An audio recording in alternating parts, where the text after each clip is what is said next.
तो आज का हमारा पहला क्वेश्चन है, बर्फ का एक ब्लॉक जिसकी भीतर कांच का एक छोटी गेंद है, जल से भरे बीकर में तैर रहा है। संपूर्ण बर्फ पिघलने पर बीकर में जल का तल, तो इसमें हमारा ऑप्शन नंबर ए राइट हो जाएगा, अपरिवर्तित रहेगा।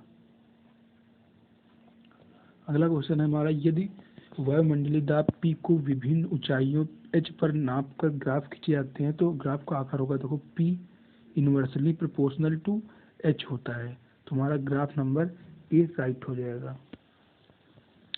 अगला क्वेश्चन है, यदि पृथ्वी की त्रिज्या सिकुड़कर वर्तमान त्रिज्या की आधी रह जाए, द्रव्यमान नियत रहे।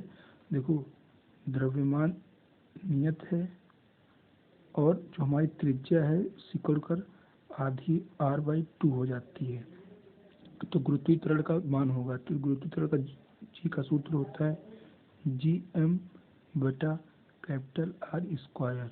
तो g inversely proportional to R square होता है, तो हमारा हो जाएगा g बराबर 4g हो जाएगा। ऑप्शन नंबर बी राइट हो जाएगा। अगला है, शुद्ध समय ज्ञात करने के लिए घड़ियों में प्रयुक्त बैलेंस व्हील का पदार्थ होना चाहिए, तो हमारा ऑप्शन नंबर ए राइट हो जाएगा, इनवार। अगला क्वेश्चन है, किसी ध्वनि की मधुरता निर्भर करती है, तो इसमें हमारा ऑप्शन नंबर सी हो जाएगा, आवृत्ति व नियमितता पर। पृथ्वी केंद्र से किस दूरी पर त्वरण जी का मान इसकी सतह के मान का आधा रह जाएगा, तो हमसे यहाँ से पूछ रहा है टोटल दूरी किस दूरी पर, तो इतनी जो हमारी इतनी दूरी है, इतनी तो हमारी हो गई आर। अब हमको यहाँ से इतनी याद करनी है, तो पृथ्वी तल से ऊपर जाने पर जी के मान में परिवर्तन होता है कुछ इस प्रकार, जी डैश बराबर जी 1 प्लस एच अपान आर का होल स्क्वायर। यदि हमको सवाल में दिया हुआ है h is less than r, जब ये दिया हुआ होता है तो हम सूत्र लगाते हैं जी डैश बराबर जी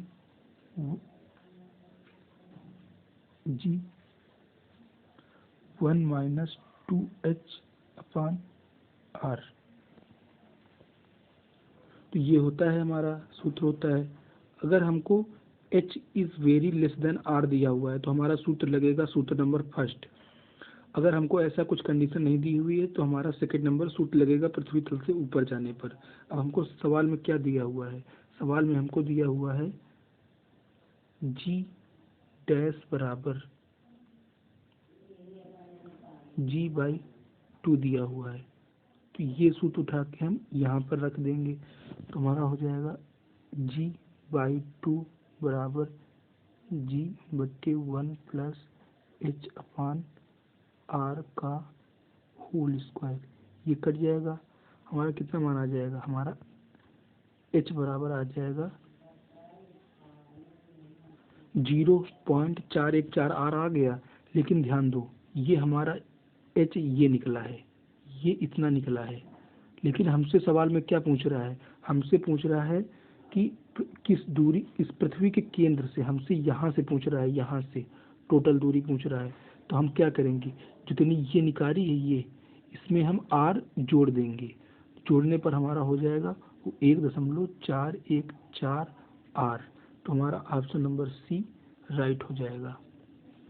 अगला है, किसी भोजन बनाने वाले पात्र के लिए सबसे अधिक वांछनीय गुण निम्न में से है, तो नंबर हमारा ऑप्शन नंबर इसमें बी हो जाएगा, उच्च चालकता निम्न विशिष्ट प्रतिरोध। अगला क्वेश्चन है, जल के भीतर हमसे पूछ रहा है वायु का बुलबुला। देखो जल के भीतर वायु का बुलबुला कभी कभी बन जाता है ना, तो ये कैसा होता है, तो ये देखने में तो होता है उत्तल लेंस, देखने में होता है उत्तल लेंस, लेकिन ये कार्य करता है, ये व्यवहार करता है अवतल लेंस की भांति। ये बात याद रखना, ये देखने में होता है उत्तल लेंस लेकिन व्यवहार करता है अवतल लेंस की भांति।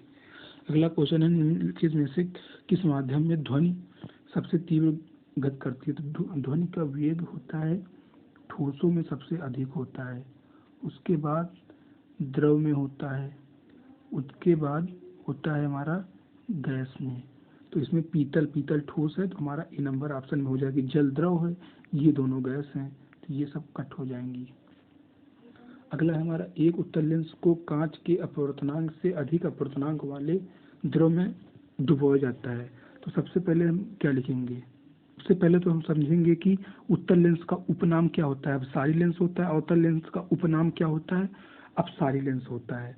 तो सबसे, और उसके बाद एक थ्योरी हम और पढ़ेंगे कि जब किसी लेंस को उससे अधिक अपवर्तनांक वाले द्रव में डुबोया जाता है तो उसकी प्रकृति बदल जाती है। तो देखो यहाँ पर हमने लिख दिया, लेंस को जब उससे अधिक अपवर्तनांक वाले द्रव में डुबोया जाता है तो लेंस की प्रवृत्ति या प्रकृति बदल जाती है। तो देखो, उत्तल लेंस को डुबोया गया है अधिक अपवर्तनांक वाले द्रव में, तो उत्तल लेंस क्या हो जाएगा? उत्तल लेंस बदल के हो जाएगा अवतल लेंस, अवतल हो जाएगा। और अवतल का उपनाम क्या है? अपसारी लेंस। तो यह हो जाएगा ऑप्शन नंबर ए, अपसारी लेंस की भांति व्यवहार करेगा।